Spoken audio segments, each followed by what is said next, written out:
Bonjour à tous, bienvenue dans Si on parlait sport. Pour ce 5e numéro de la saison, on garde la recette qui fait la force de cette émission. Il y aura comme d'habitude des analyses, des débats et des duels avec nos chroniqueurs. Ils sont 3 autour de cette table aujourd'hui. Présentation.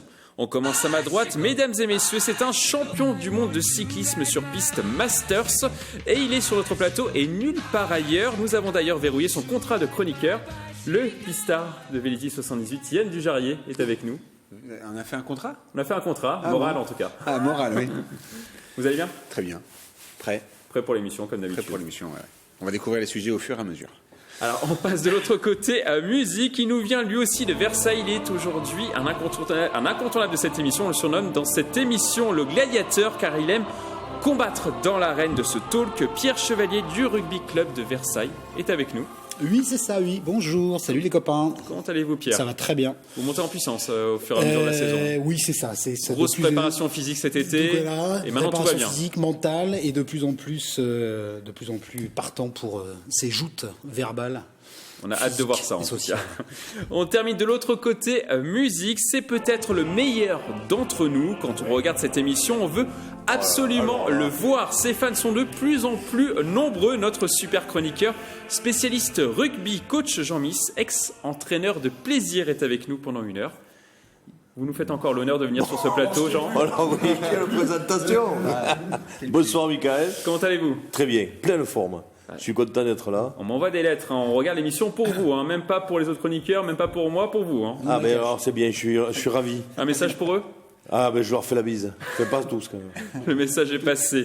Alors avant de passer au titre de l'émission, on commence par du football. Le tirage au sort du 8e tour de la Coupe de France de football a eu lieu la semaine dernière et Versailles, qualifié après sa victoire 3-2 face à Sainte-Marie à La Réunion, a été épargné. Le dernier représentant yvelinois se déplacera chez un club de National 3, Vire. Ce tour est le dernier avant l'entrée en lice des clubs de Ligue 1 en 32e de finale. L'année dernière, Versailles s'est arrêté au 8e tour de la compétition contre Lens. Une réaction sur ce tirage, une National 3, Pierre Chevalier ? Plutôt favorable, c'est toujours mieux qu'un tirage de gros, même si à Versailles ce niveau-là... est une équipe de National 3, donc c'est une équipe de son niveau d'un autre district, d'une autre région, donc évidemment un tirage plutôt favorable. Maintenant reste à savoir s'il y a des disparités de niveau entre les différentes régions. Mais si on regarde c'est à peu près le même niveau avant l'arrivée des pros et la réception de Lens l'année dernière, c'est quand même un tirage un petit peu plus facile. Yann, Pareil. Et facile. je dirais même là, faut pas rater le coche. De peut-être pouvoir tirer un plus gros au prochain tour. Là, il y a une petite pression supplémentaire. Et alors, manque de bol, il se déplace. Donc, ça aurait été bien de pouvoir recevoir et d'être à Versailles-Mauboron. Donc, dommage. Mais voilà, c'est une belle motivation pour se dire on peut aller chercher une belle équipe lors du prochain tour. Donc, on va leur souhaiter de pouvoir avoir cette confrontation et puis prendre du plaisir au maximum, quoi. Jean, vous êtes d'accord ? Ils ont un coup à jouer, Versailles ? Ah oui, bien sûr. Oui, il faut surtout pas qu'ils fassent des andouilles, quoi, c'est tout. Sur ce match-là, mais sinon ils ont bon, les pros ont compris, les spécialistes ont compris. Faut se l'expliquer. L'andouille de Vire, bien sûr. Bien sûr, c'est un match tout à fait à leur portée et moi j'y crois. Vous préférez quoi, Jean ? Qu'il tombe contre Lens ou contre Vire ? Par exemple, l'année dernière, c'était tombé contre Lens. C'était une grosse équipe, une grosse affiche. Là, l'affiche fait un petit peu moins rêver quand même. Ah ben oui, carrément. Même si Vire est un très bon club quand même de National 3. Donc on n'attire pas du monde avec une équipe du même niveau. C'est les matchs de tous les dimanches, ils jouent des équipes de National 3. Donc lorsqu'on va attirer un peu plus de monde. Justement l'année dernière contre Lens. Il y avait beaucoup de monde, le stade était plein. Parce que c'était une affiche. Là, ça sera à l'extérieur quand même, je le précise. Voilà, mais bon, là c'est normal, vous faites venir une affiche, donc forcément. C'était les supporters du rugby d'ailleurs. Il y avait quelques supporters rugby du CUV dans les tribunes. Les ultra versaillais. Exactement. Alors au prochain tour, ils peuvent tomber, on ne va pas leur porter la poisse, mais au prochain tour, ils pourraient tomber contre une Ligue 1. Est-ce que vous voulez qu'ils tombent tout de suite contre une Ligue 1 entre deuxième de finale en janvier? Différence entre sportif et spectacle. Si c'est sportif, ils auront sur le papier beaucoup moins de chances, donc il ne faut pas leur souhaiter. Et en termes de spectacle et de se mesurer à ce qui se fait de mieux, surtout si c'est à Versailles, mais a priori ça bouge après sur ces tours-là. Donc je dirais plutôt sportivement éviter les gros tout de suite pour espérer aller le plus loin possible. Ça peut les motiver ou pas d'avoir un club de Ligue 1 au prochain tour? Je leur souhaite d'avoir un club de Ligue 1 au prochain tour et de pouvoir justement délocaliser dans un stade plus grand et de vivre l'expérience, de pouvoir jouer devant, 5, 10 ou 15 000 personnes. C'est quelque chose de juste phénoménal quand on est sportif. Et c'est, je pense, quand un club de national s'inscrit sur une Coupe de France, l'objectif, c'est justement d'espérer pouvoir rencontrer une Ligue 1 à un moment ou à un autre. Donc moi, je leur souhaite de pouvoir vivre. Et puis, il y a tellement eu de surprises dans les Coupes de France. Et je pense que si on doit rencontrer un club de Ligue 1 dans une Coupe de France, il vaut mieux le prendre au mois de janvier, justement sur une période où parfois ils ont un peu plus de mal après la trêve hivernale. Juste après la trêve hivernale. Mais que les clubs amateurs ont aussi. Mais c'est vrai que c'est peut-être le moment où on a il y a le plus de chances de pouvoir passer ce gros poisson c'est le mois de janvier. Voilà. Donc, mais avant de penser à ce tour, il faut gagner déjà il va falloir gagner contre Vire. Alors nous allons maintenant passer au programme de l'émission. Aujourd'hui, nous allons parler de la Transat Jacques Vabre et de Louis Burton. Le skipper a terminé 8e de la course. Nous ferons également un coup de projecteur sur le handicap dans le sport.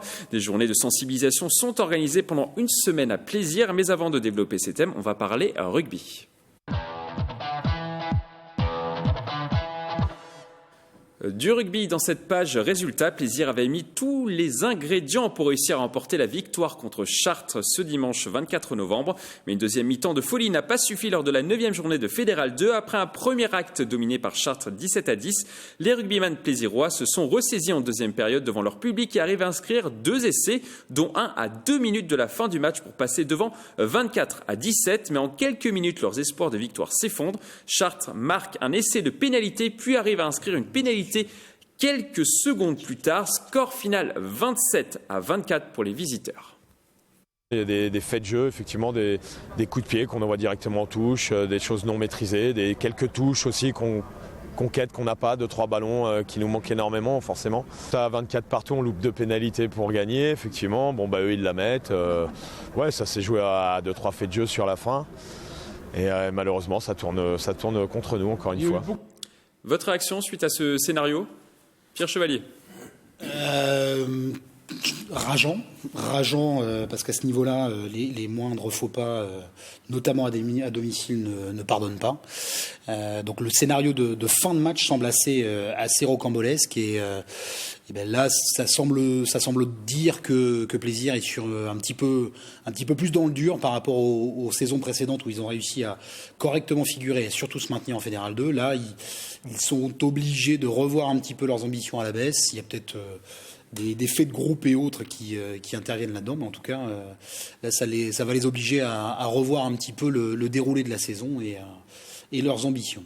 Jean, sur le scénario, l'arbitre a joué un rôle majeur sur cette fin de match? Je n'ai pas les clés, mais je ne pense pas. En tout cas, l'entraîneur Seb ne met pas la défaite sur le dos de l'arbitre.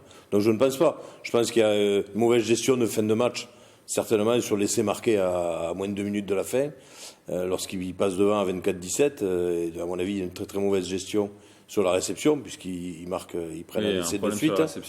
Et voilà. Et donc il y a ça. Puis l'entraîneur l'a très bien analysé, des coups de pied directement en touche. Donc des détails sur des matchs serrés comme ça, c'est toujours les détails qui font la différence. Mais pour revenir à Plaisir cette année, ils ont pris maintenant le niveau de la Fédérale 2.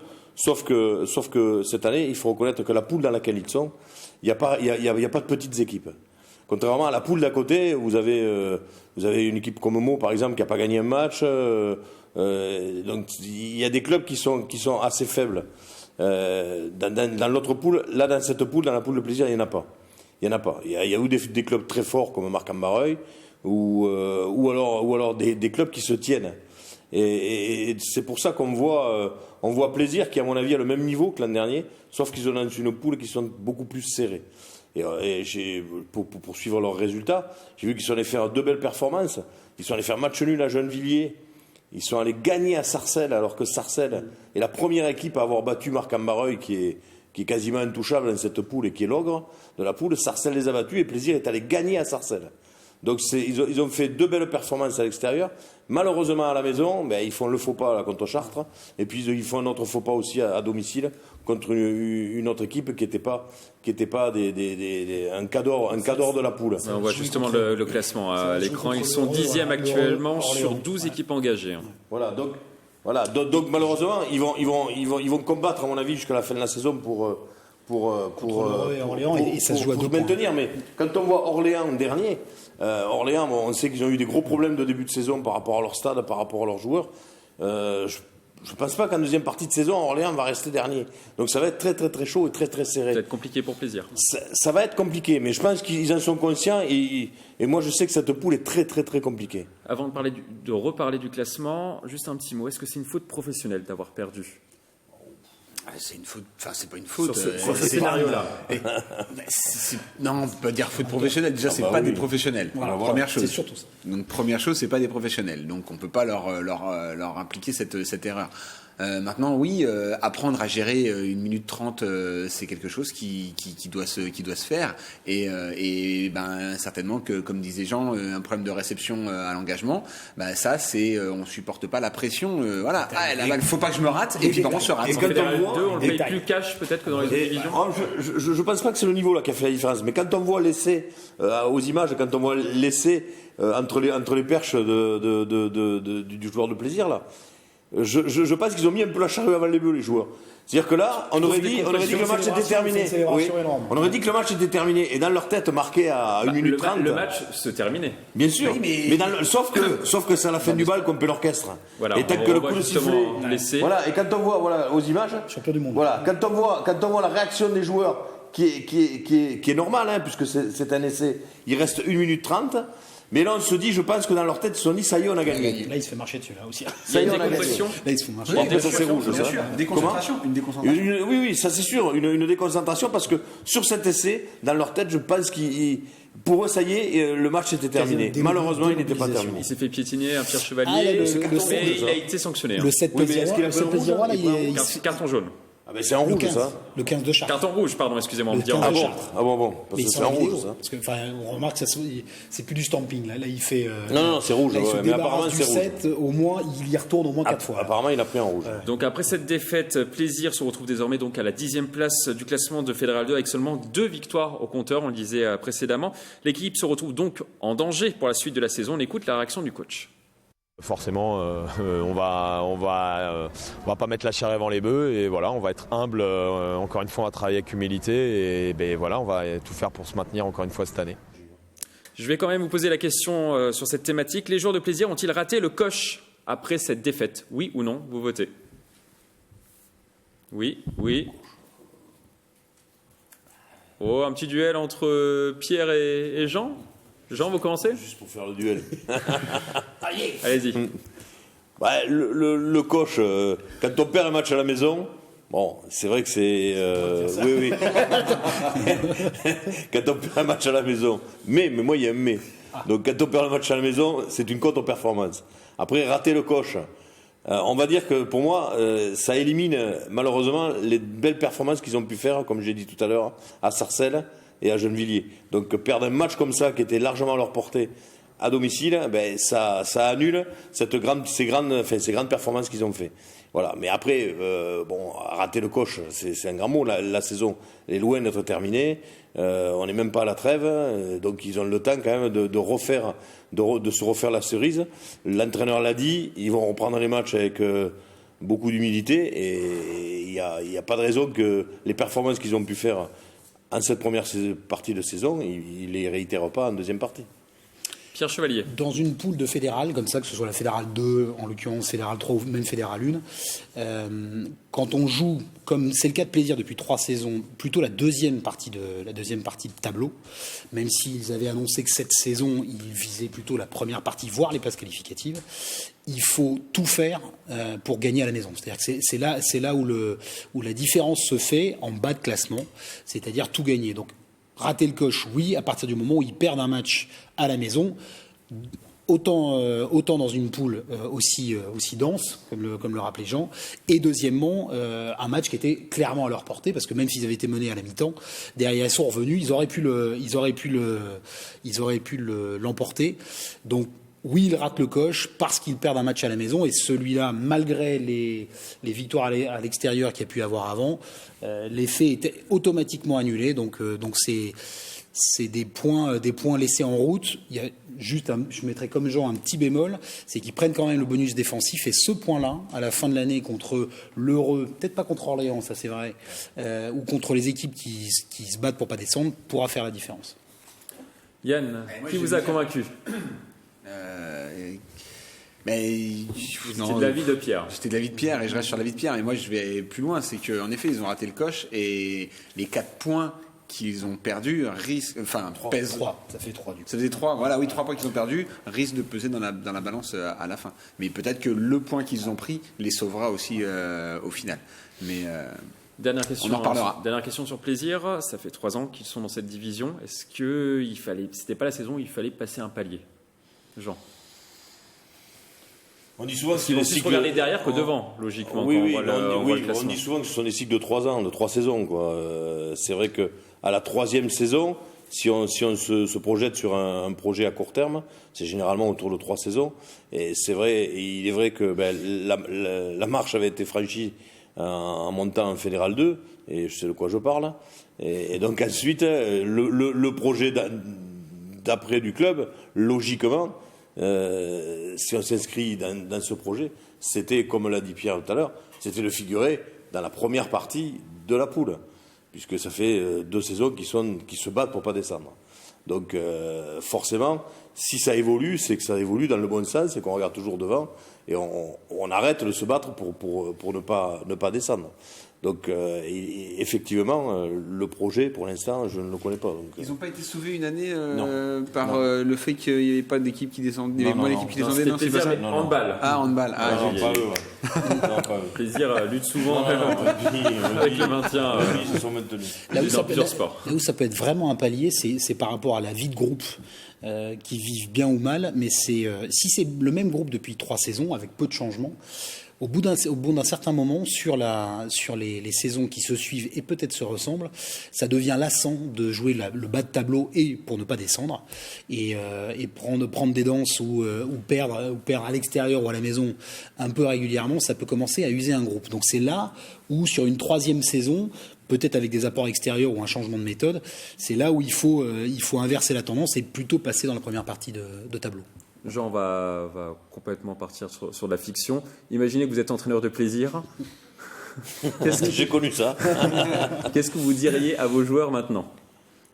Ah, c'est très compliqué, parce que je pense que les discours sont bons, et je ne sais pas ce que peut dire Sébastien aux joueurs, mais je pense que c'est pas une question de discours, mais comme l'a très bien dit Pierre, le problème aujourd'hui, c'est que il y a une certaine lassitude qui doit s'installer, et lorsque le temps passe et qu'il n'y a pas de résultat, qu'il n'y a pas de résultat probant, c'est-à-dire qu'ils puissent leur faire franchir cette marche, ce palier pour aller sur la première partie de la poule du championnat, c'est compliqué, c'est très compliqué, parce que soit le message ne passe plus, soit on a atteint les cadres ont atteint le maximum de ce qu'ils pouvaient amener à ce groupe.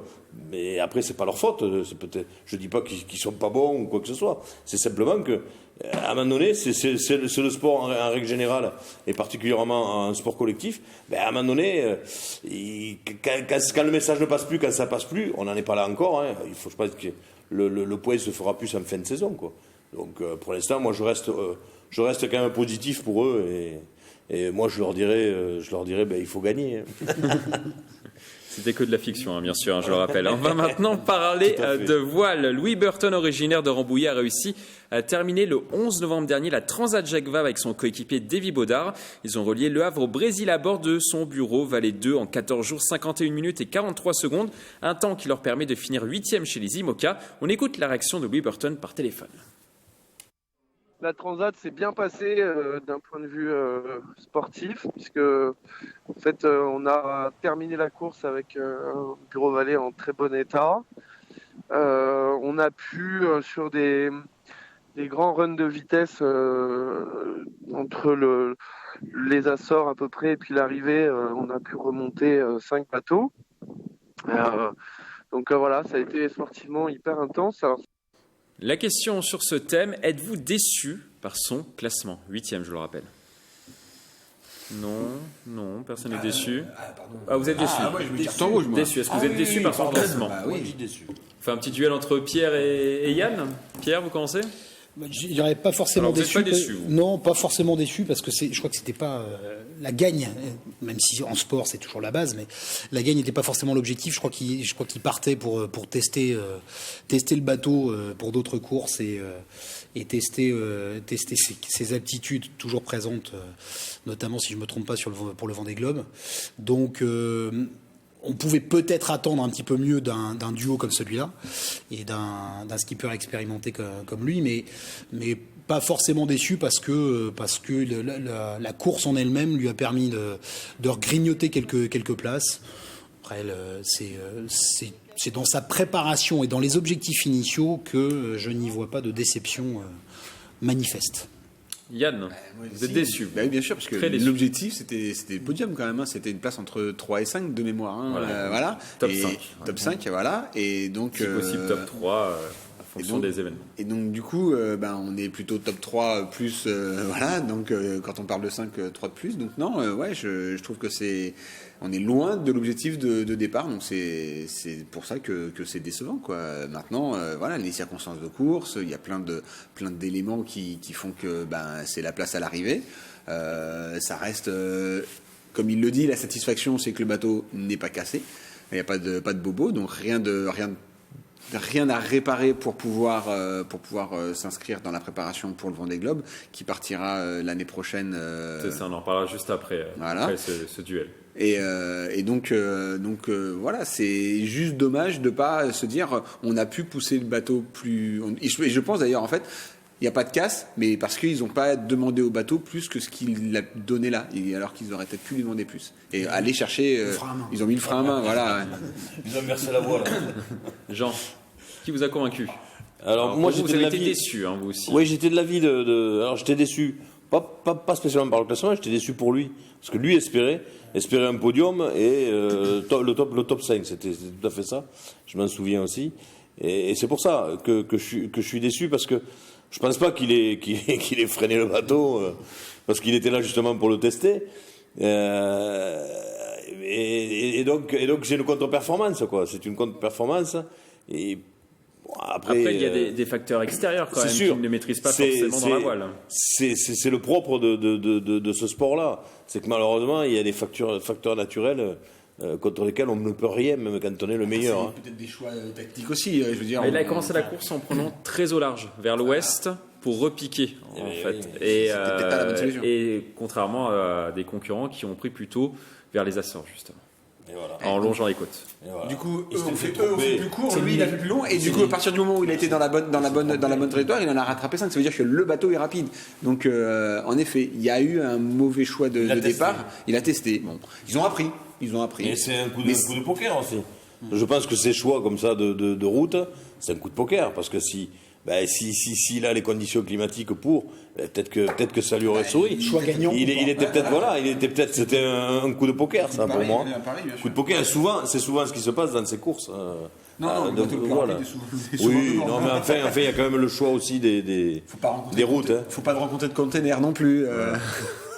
Pierre Chevalier, est-ce que le fait qu'il ait navigué avec Davy Baudard, qui n'avait pas forcément une grosse expérience sur une Transat Jacques Vabre, a pu jouer ou pas? Oui. Parce que c'est un duo. Oui, sauf que ils sont assez copains. Ils sont copains dans la vie. Ils sont copains dans la vie, donc c'est pour une. Et Davy une Baudard a transat l'habitude de faire des courses, mais plus réduites. Voilà, Voilà, de quelques sur des jours, plus mais petits je trajets. pense qu'il a plus privilégié le côté humain et le côté agréable de partir avec un pote autour du monde que et de traverser l'Atlantique que de prendre vraiment un skipper expérimenté qui puisse l'aider à remporter la course. Encore une fois, je pense que c'est là aussi, et ce qui revient à mon absence de déception, c'est une différence d'objectif.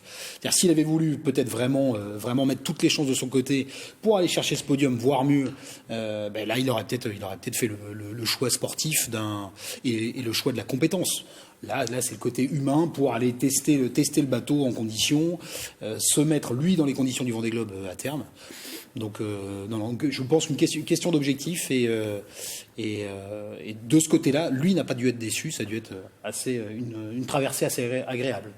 Je récapitule le palmarès de Louis Burton sur une Transat Jacques Vabre. Il a fini 9e sur celle de 2015, 5e en 2013, 7e en 2011 et donc 8e. Cette année. Dans les plaques, hein. Voilà. Dans les plaques. Alors, dès la course terminée, en tout cas, Louis Burton est déjà sur son prochain objectif, le Vendée Globe 2020. On en parlait justement. Une course où le sportif yvinois a de grandes ambitions. On l'écoute. C'est sûr que ça reste l'objectif, faire mieux qu'en 2016, ça c'est sûr. Donc 7e pour faire mieux, top 5, c'est pas loin. Et puis finir quoi. On sait que sur le Vendée Globe, même avec des bateaux qui sont de plus en plus fiables, malheureusement, il y a entre les casses mécaniques, les casses humaines, etc. Il y a en général la moitié qui ne réussissent pas à terminer. Donc essayer tout faire pour pas être dans cela. Donc beaucoup travailler sur la fiabilité. Et Yann Dujarrier, il peut faire quelque chose sur ce Vendée Globe 2020 ? On va lui souhaiter, et il a le bateau pour. Ça, c'est déjà une première chose. Donc, Alors, c'est le bateau de Banque Populaire qui a remporté le dernier Vendée Globe, justement, avec Armel Lecléache. Il avait terminé le Tour du Monde en 74 jours, alors que Louis Burton avait terminé en 87 jours son Tour du Monde avec Bureau Vallée 1. Il avait terminé donc 7e. Donc ça veut dire que l'année prochaine, il mettra 13 jours de moins. Le problème, c'est que ce bateau qui a gagné le Vendée Globe, il y a bientôt 4 ans, parce que le Vendée Globe, c'est tous les 4 ans. Les technologies ont énormément évolué ces dernières années. Et donc, les nouveaux bateaux qui s'engagent sur ce type d'événement, il y aura un gros décalage de technologie, et donc du coup les temps de navigation vont encore une fois descendre très fortement. Donc la seule chose qu'on va lui souhaiter, c'est de réussir à faire 74 jours, voilà, plutôt que 87 comme il a pu le faire. Et déjà, s'il arrive avec le même bateau à faire le même temps qu'il y a 4 ans, ce sera déjà très très bien. Et puis après, comme il le dit, c'est la chance de ne pas rencontrer un container, c'est la chance de ne pas avoir de casse, de ne pas avoir d'avarie, et donc de pouvoir rallier l'arrivée, c'est déjà une performance quand on fait le Vendée Globe. Là, il faut, en dehors de l'objectif de place, la première chose, c'est quand même d'être à l'arrivée. Jean, vous êtes d'accord avec Yann, il aura un bon bateau, mais il n'aura pas forcément le meilleur bateau du plateau. Forcément, je pense que Yann a tout dit sur ça. C'est forcément le bateau qui fait la différence. Le bateau fait quand même. Oui, il y a une part de chance également. Il y a une part de chance, mais c'est quand même pas la majeure partie. C'est comme un cheval, voilà. Un cheval dans les courses. Le bateau il fait pour beaucoup, et la technologie a évolué, et donc les bateaux vont être encore plus rapides qu'ils ne l'étaient, et donc forcément, je pense que ça va être compliqué quand même pour lui de le gagner. D'ailleurs, il en est conscient, puisque lui, il vise quand même le top 5. Donc, il ne parle pas de gagner le Vendée Globe, il vise le top 5. Un bateau qui a gagné il y a 4 ans, voilà. 4 ans après, il peut viser le top 5, parce qu'il connaît ses adversaires, et les adversaires, c'est pas... il sait pertinemment lui-même qu'il ne sera pas dans le top 3, puisqu'il dit top 5. C'est surtout ça, c'est-à-dire 4 ans plus tard, tu n'as aucune garantie qu'un bateau vainqueur puisse rééditer avec 4 années d'évolution technologique et d'entraînement aussi des skippers dessus. Donc c'est du recyclage, mais son challenge, c'est d'égaler le chrono d'il y a 4 ans et voire peut-être d'essayer de le battre. Mais c'est une performance personnelle et c'est un objectif qui doit se fixer. Mais après, au-delà, ça va être compliqué de pouvoir viser. On voit bien les évolutions qu'il y a. Et c'est magnifique. Parce que ça reste de très très beaux bateaux, bien sûr. Le dernier, le Bureau Vallée IMOCA. Ouais. Le Bureau Vallée 2. Non, celui qui a remplacé le Banque Populaire. Vous l'avez vu. Ouais. Il vous a plu. Ça sera le mot de la fin sur cette thématique. On lui souhaite en tout cas bon courage à Louis Burton pour son Vendée Globe et on aura l'occasion d'en reparler d'ici là. On passe maintenant à notre page coup de projecteur.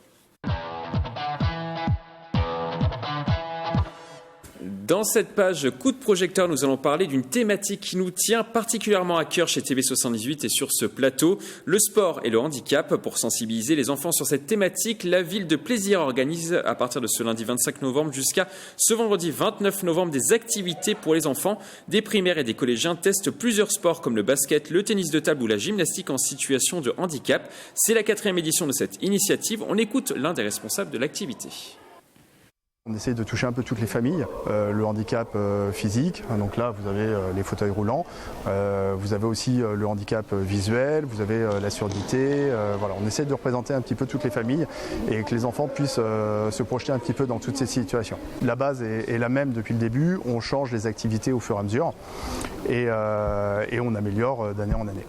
Et ce n'est pas forcément si simple de se glisser dans la peau d'un sportif handicapé comme l'ont découvert ces jeunes qui ont testé le basket fauteuil. C'est assez compliqué. Déjà de se diriger, de faire des dribbles et de marquer surtout. Il faut quand même réussir parce qu'on est bas, comme on est dans un fauteuil, donc pour tirer, il faut s'entraîner. On voit que c'est difficile et qu'ils veulent quand même le faire.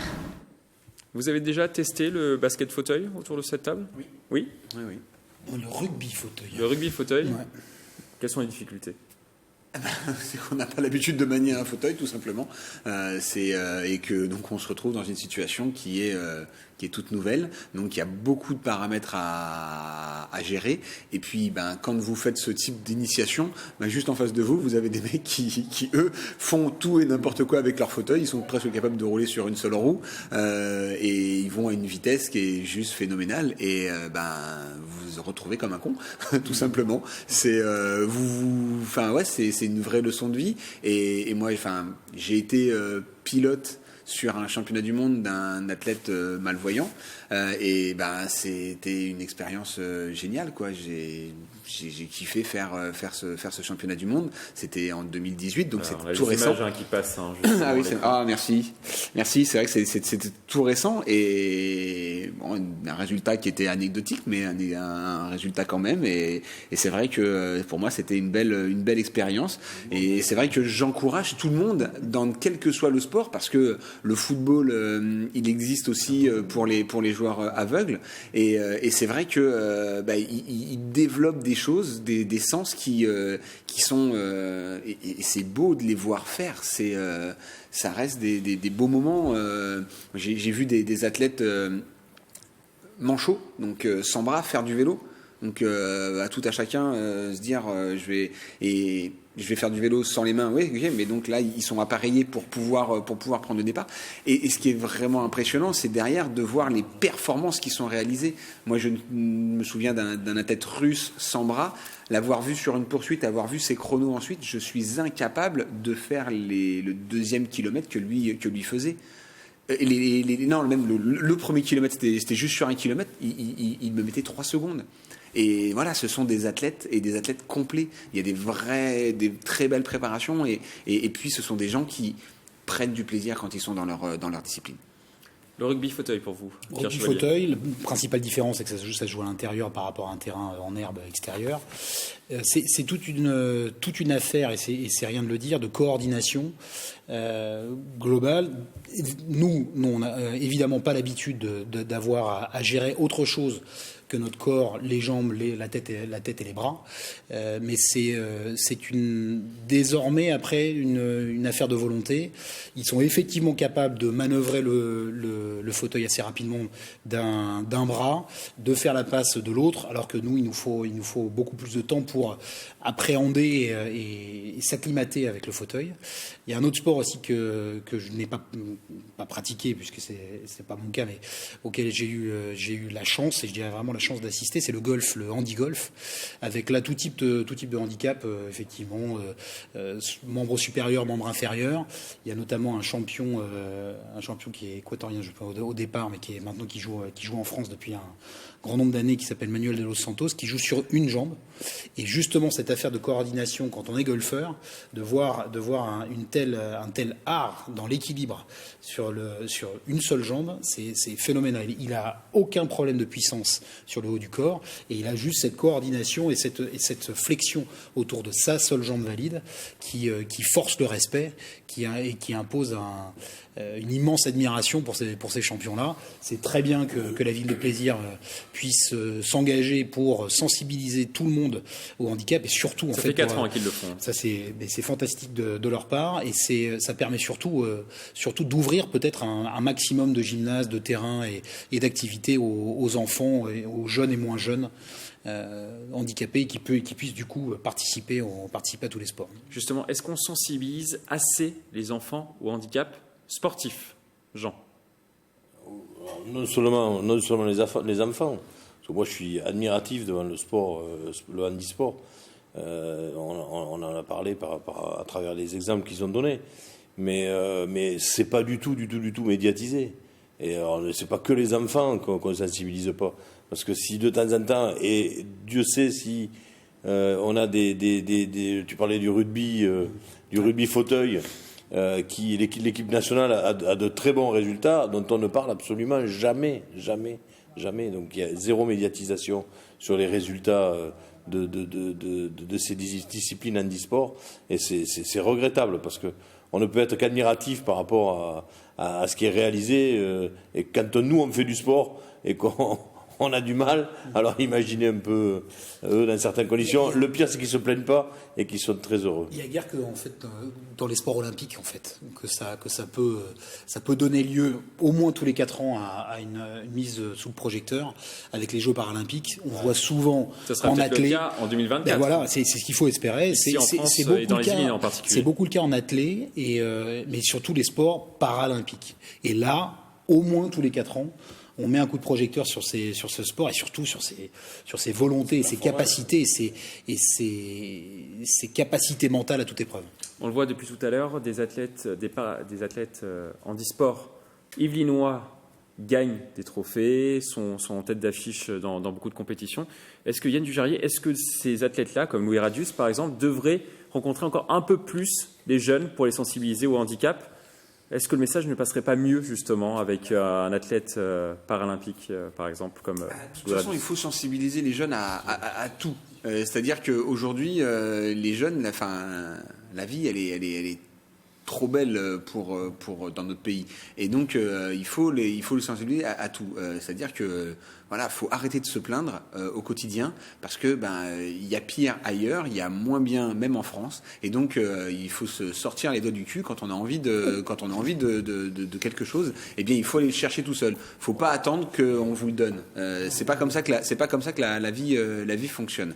Maintenant, pour le handicap, moi ayant eu une saison avec le milieu handisport, il y a quand même de gros problèmes. C'est-à-dire que dans les structures pour les handicapés, on encourage à faire du sport, mais on n'encourage pas à faire de la compétition.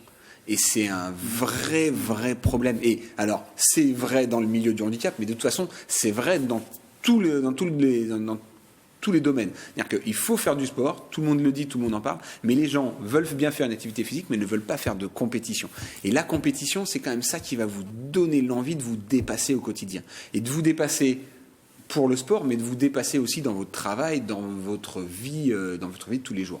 Et moi, je le dis, je suis l'homme que je suis aujourd'hui parce que j'ai eu cette envie de me dépasser, et que j'ai appris à me dépasser dans le sport. Et donc après, j'ai fait le transfert dans d'autres domaines, dans le domaine du quotidien.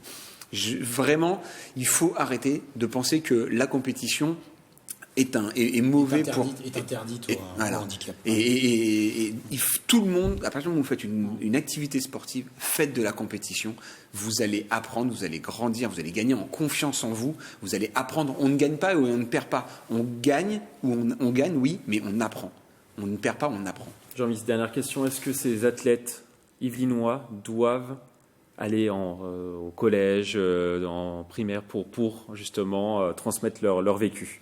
Ah bah oui, Radius qui est originaire du Vésiné, Johan Kiou, on l'a vu, le tennisman qui est de voisin le bretonneux. Bien sûr, c'est toujours un plus, parce que comme je disais, comme ils ne sont malheureusement pas très peu médiatisés, eh ben, c'est à eux à faire la démarche d'aller au devant pour se faire connaître et puis pour montrer dès le plus jeune âge aux enfants que... Et Louis Radius a gagné une médaille de bronze paralympique aux 1500 mètres en athlétisme en 2016. Ah oui. Ah oui, non, on en a des médaillés, on en a. Hein. Ah non, mais il n'était pas français. Au tir sportif, Pistorius, il n'était pas... Ah non, il n'est pas français. Il a fait une médaille d'or au tir. Sud-africain. Sud-africain, ouais. Au tir. Ah, c'est pas au tir. Attention, c'est un peu limite, hein, Jean. Oh, mais il a dit 2 gros mots, lui.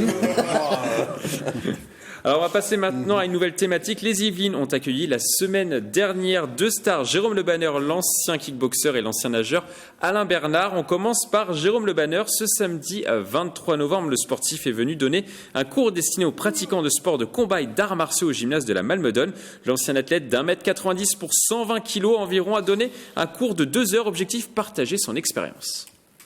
Moi j'ai envie qu'il fasse la façon dont moi on m'a appris.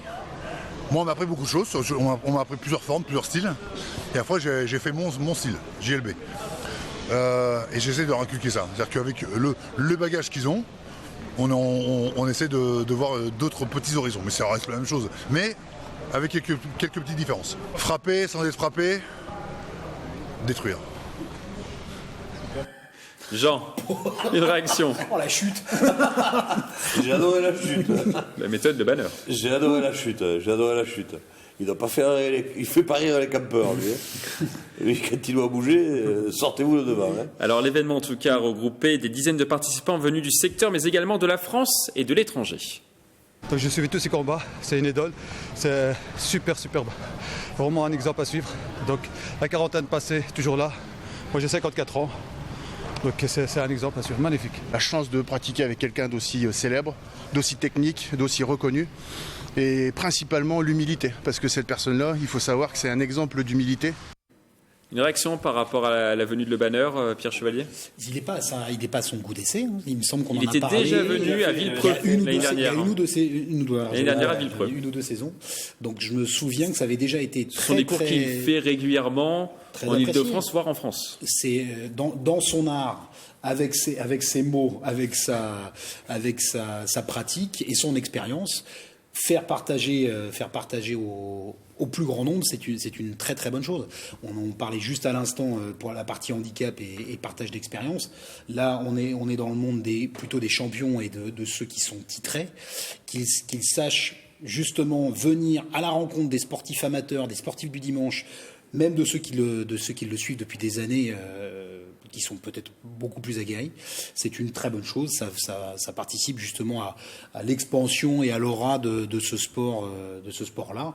Et plus il y a d'athlètes ou d'anciens athlètes qui viennent au contact, mieux c'est pour tous les sports et pour le développement du sport en général. Yann Dujarier, vous qui êtes un grand fan de Jérôme Le Banner, votre réaction? Grand fan, non, je n'aime pas les sports de combat, donc non, pas grand fan, mais c'est vrai que... Vous n'auriez pas tenté une session avec lui? Grand respect pour ce champion. Moi, j'ai le souvenir d'un combat où il s'était cassé le bras et il a continué. Et donc voilà, c'est un mental à toute épreuve, c'est-à-dire que le mec, il sait qu'il a un gros problème, mais il y va quand même. Et bon, ça vous a plu?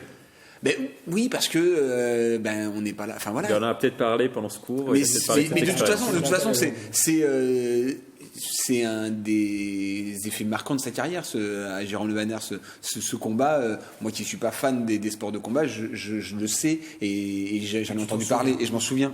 Donc ces fans qui étaient là, bien sûr qu'ils se souviennent de cet événement. Il avait été champion du monde par la suite.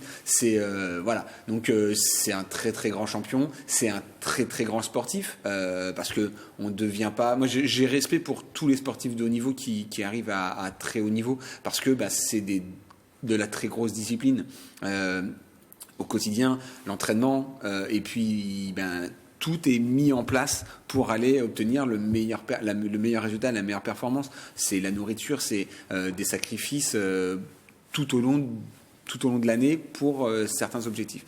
Donc voilà, il faut vraiment le savoir. Tous ces grands sportifs ont des vies qui ressemblent pas aux nôtres.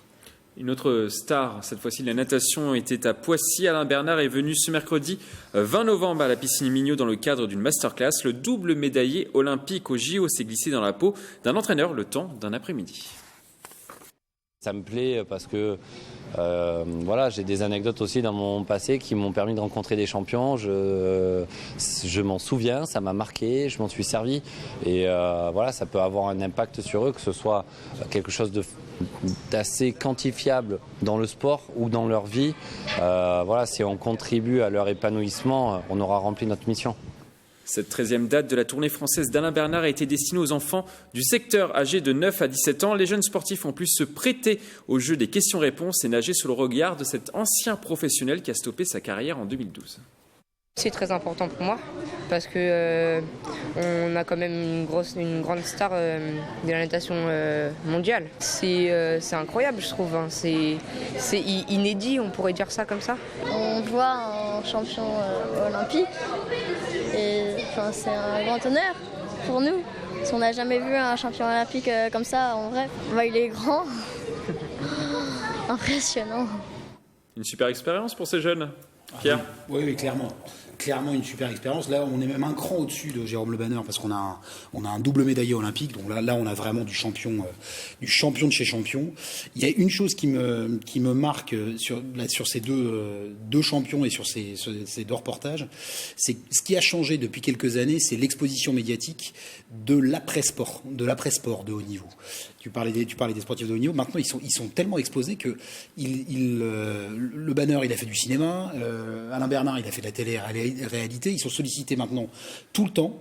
Donc de les voir revenir aux sources, au sport amateur, après des années de sport professionnel, et surtout après des années de distraction. Il faut bien gérer la carrière d'après haut niveau. Mais je trouve ça très bien. Ça me fait. Oui. Je trouve que ça revient plus aux sources du sport. Ils peuvent faire évidemment ce qu'ils veulent pour gérer leur après-carrière, mais qu'ils n'oublient pas d'où ils viennent, ce qu'ils représentent désormais, et d'aller au contact des plus jeunes, c'est une très belle transmission. Jean ? D'ailleurs, il a eu une phrase qui résume un peu. Lui se souvient, jeune, avoir rencontré des champions, et ça l'a marqué. Donc ça, moi, je trouve que c'est profond, et c'est super pour un grand sportif qui est Alain Bernard. C'est magnifique de pouvoir donner ce qu'on lui a déjà donné, de retranscrire et de donner aux jeunes, et de peut-être que certains, il le dit lui-même aussi, ça va peut-être en faire exploser, susciter quelques. Peut-être qu'on avait le futur Alain Bernard, peut-être. Oui, c'est ce de Poissy. Et il le fait dans ce sens-là, il le dit, et moi je dis que c'est super. C'est super parce qu'au moins il n'oublie pas d'où il vient, ce qu'il a fait, ce qu'on lui a apporté. Maintenant, il l'apporte aux autres et aux enfants. Non, c'est magnifique. Yann Dujarier ? Moi, j'ai participé à ce type d'événement. Alors, c'était pour le roller, mais pareil, quand ce sont des champions et multiples champions du monde qui vous donnent des cours, vous avez la proximité avec eux pendant toute une journée. Les messages passent pas de la même manière. Votre coach du quotidien peut vous avoir dit la même chose quand ça vient de la bouche d'un champion du monde, champion ou médaillé olympique. Je suis sûr que la résonance pour l'enfant n'est pas la même. Et donc, bien sûr plus sérieux à l'entraînement, juste derrière. Ce qui est sûr, c'est qu'ils vont avoir un boost pendant une période. Ça va les galvaniser. Il y en a quelques-uns pour qui ça va durer 10 jours, il y en a d'autres pour qui ça va durer 6 mois, et il y en a d'autres pour qui ça va durer 2 ans. Mais voilà, il va y avoir quelque chose qui va être apporté par cette journée où ils ont pu rencontrer Alain Bernard. Ça n'aura pas le même impact pour tous les enfants, mais c'est ça qui va faire que peut-être plus tard on aura un Alain Bernard qui viendra de la piscine de Poissy. De Poissy, voilà. Milieu de Poissy. Alors on va passer maintenant à notre dernière thématique, notre page débat.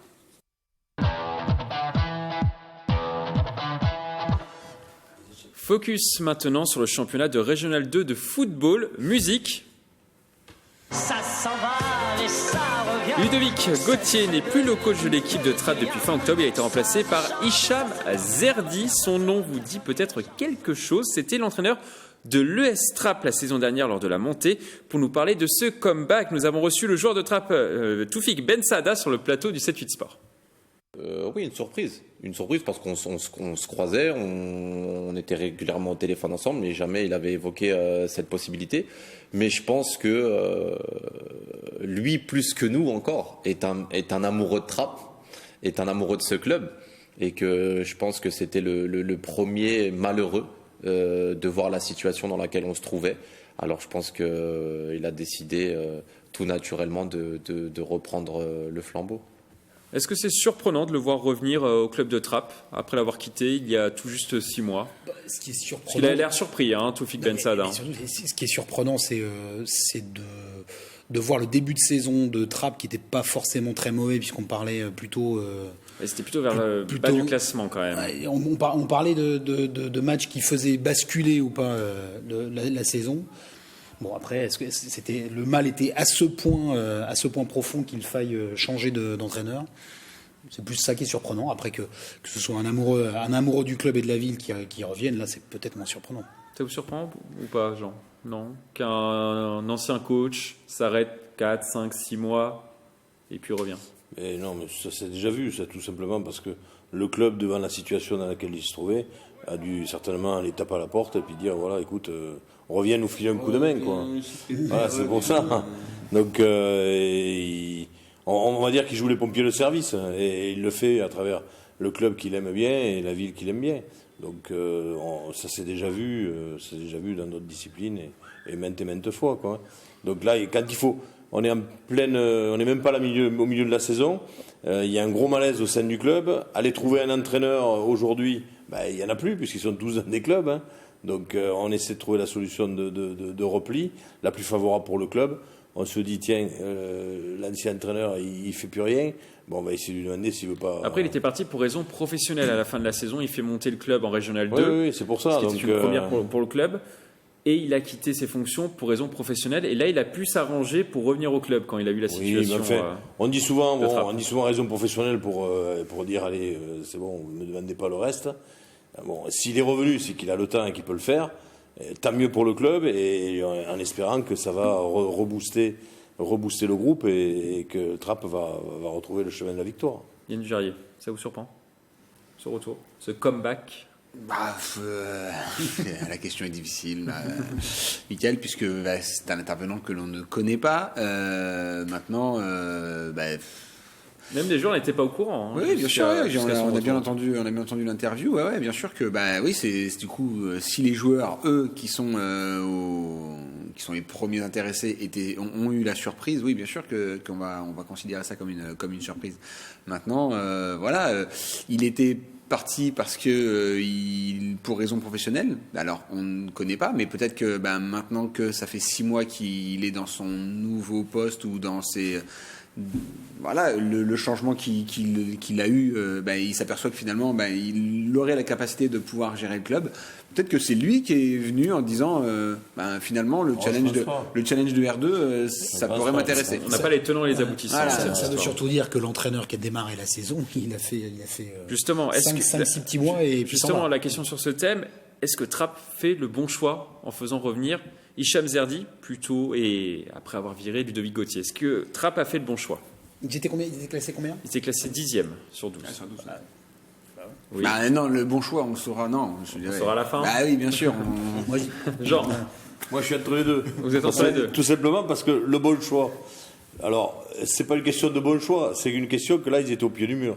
À mon avis, lorsqu'un club fait ça, change son entraîneur d'un coup comme ça, du jour au lendemain, à même pas la moitié de la saison, c'est simplement pour faire un électrochoc au groupe. L'effet psychologique. Voilà, et pour faire un électrochoc et faire repartir le groupe. En plus, avec un entraîneur qui était quand même apprécié et qui avait des résultats. Donc le bureau directeur du club ou le président, on n'a pas les tenants et les aboutissants, mais bref, certainement le président a pris la décision. Et cette décision-là, elle est prise pour, encore une fois, faire un électrochoc et repartir sur une dynamique positive. Tout simplement. C'est ce que font la plupart des clubs. Est-ce que ce sont peut-être les joueurs qui ont demandé le retour de Hicham Zerdi, même s'ils n'avaient pas l'air au courant? Moi je dirais que il y a quand même pas mal de critiques sur notamment le retour, mais le départ de celui-là. Sur les phases de jeu, notamment offensives apparemment de l'équipe. Ludovic Gauthier voulait mettre en place un jeu de transition, un jeu plutôt, je voulais dire, de possession. alors que Trapp est habitué à un jeu de transition. Et il n'avait pas forcément les joueurs pour, on l'a vu au niveau des résultats, et les joueurs ont critiqué ce choix. Est-ce que finalement les joueurs n'ont pas eu gain de cause ? La base, c'est cette raison qu'on ignore, cette fameuse raison professionnelle qu'on ignore, si c'en est une ou pas. Mais après tout, on ne change pas une équipe qui gagne. Elle était montée en Régional 2 avec les honneurs, une première. Donc on va rechercher celui qui avait su trouver les ingrédients d'une bonne recette pour monter et se maintenir. A priori, le nouvel entraîneur qui a été choisi pour remplacer au pied levé cet entraîneur titré, derrière, il n'a pas dû su trouver les bons ingrédients et donc on va, comme dit en tout cas, depuis l'arrivée du nouveau coach Hicham Zerdi, c'est une victoire et un nul en 2 matchs. Bon, c'est pas encore la révolution, hein, mais c'est déjà mieux que de défaites, quoi. C'est déjà inversé la c'est déjà mieux que de défaites, et donc oui, on reprend les bonnes recettes.